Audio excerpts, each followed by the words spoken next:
We started out by celebrating the harvest on our own land when we created the science of agriculture, the success of the hunt, the rituals and celebrations of the rites of passage. All these things are good reasons for celebration. For us, we have a lot to celebrate in that we were able to survive this beast all this time in this hostile environment and still come out with some degree of sanity. I said some degree because, as Dr. Ben says, we are all crazy to some extent, having been here and survived under these conditions. Well, we're still able to function. And also we celebrated so often victory over an enemy.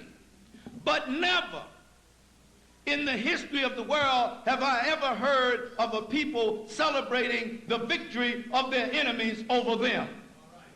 Do you get my point here? They may remember that, but they will not celebrate it.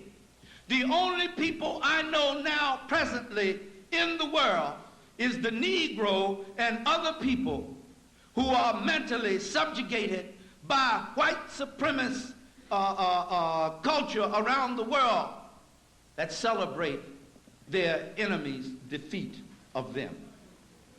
So when we study European holidays, we have to ask, whose victory are we celebrating? Kris Kringle means the birth of the Christ child. Now this I got to ask you. Now wait a minute, so let's be logical. Let's put aside belief and all that. Let's be logical in our thinking. How can a little short, dumpy, fat, red and white suit and wearing puffy-faced white man be a representative of or one and the same of the Christ child born over in a hot land in Palestine, a black boy in a manger in a stable, who eventually was assassinated for rebelling against the Roman government? Where's the connection? But here's the foolishness of it. I don't mean to sound arrogant or anything, but it just sounds foolish to me. Look, these young people are coming to me with this and to us with this. Now, either you're going to deal with reality with them or you're going to lose them altogether. But these fantasies are not going to keep it. They may have worked for you in your time because you didn't know any better. God winked on your ignorance because you didn't know no better. But now the door has been opened. The light is here.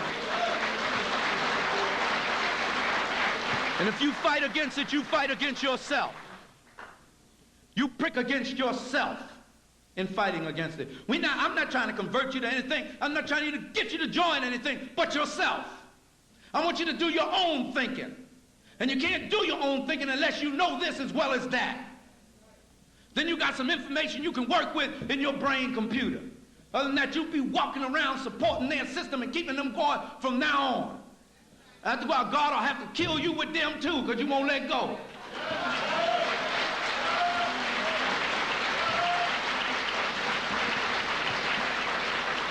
So he gonna get them. He and she gonna get them. Ain't no doubt about that in my mind. I might not be allowed to see it, but they gonna get got. The law of karma is an immutable law. What goes around comes around. Never fails. All you gotta do is study history and you will see that. Here's the thing that shows the insanity that we have come into since we've been captivated here. You work hard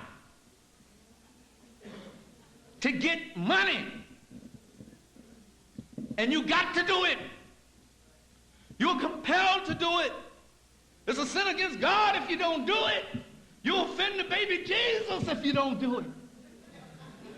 Get this money.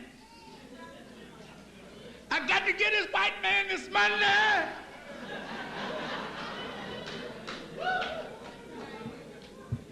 And he put you in a state of panic and hysteria. There's only 20 days left to Christmas. Only 15 days left to Christmas. Oh, I gotta get this money.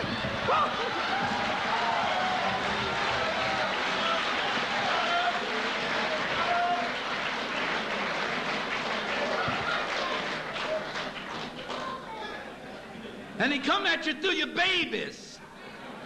Because you know, black folks don't like to deny their babies nothing. It's hard to say no to your babies.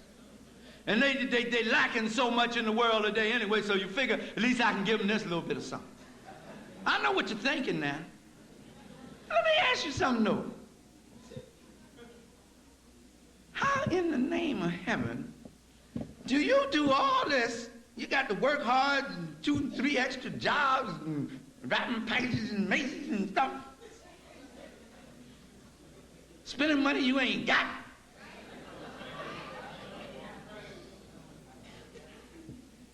Wait till the babies go to sleep at night. And here you go with your fool self. Tip around.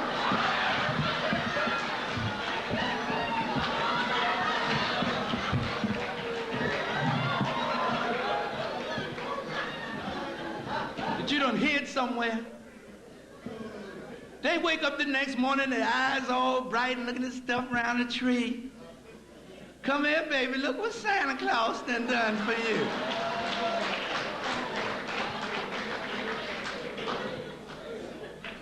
Now, you can do what you want. Ain't no way in the world I'm gonna work my butt off. Buy something for my children and tell them some white man did it.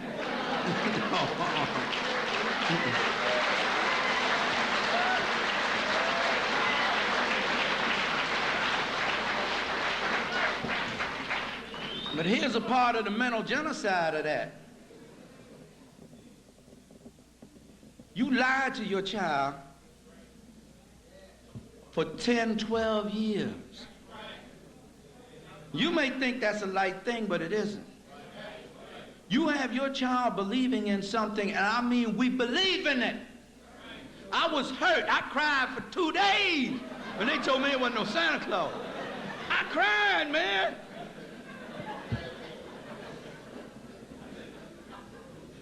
And I'm trying to figure out how can my mama, who's a beautiful woman, who loved me and worked hard, working in white folks' house, washing their clothes and ironing their clothes and scrubbing their floors and done, take care of me. How can she lie to me like that? And it establishes, if the child is not conscious, it establishes subconsciously a distrust. Time is running out. It establishes a distrust. And anything else you say. So now by the time they get to adolescence, you wonder why they don't trust what you say to them. You don't lie to them like that. For what? To give white folks the credit? You look at it and realize you have been living in a fool's paradise, so to get over that, you break out the bottle and have Christmas cheer. And then once you get that alcohol in you, and start thinking about you done spend money you don't have, thinking about how you gonna get your rent paid next month or your mortgage paid, or feed your babies in January, then you resort to the ritual of busting each other upside the head. I don't know about you, but when I was coming up, I couldn't figure out why on such a beautiful day, when I had all these toys and it was so lovely and Santa Claus and Jesus and everybody had come, and everybody was so happy, that a fight always broke out before the day was over. Now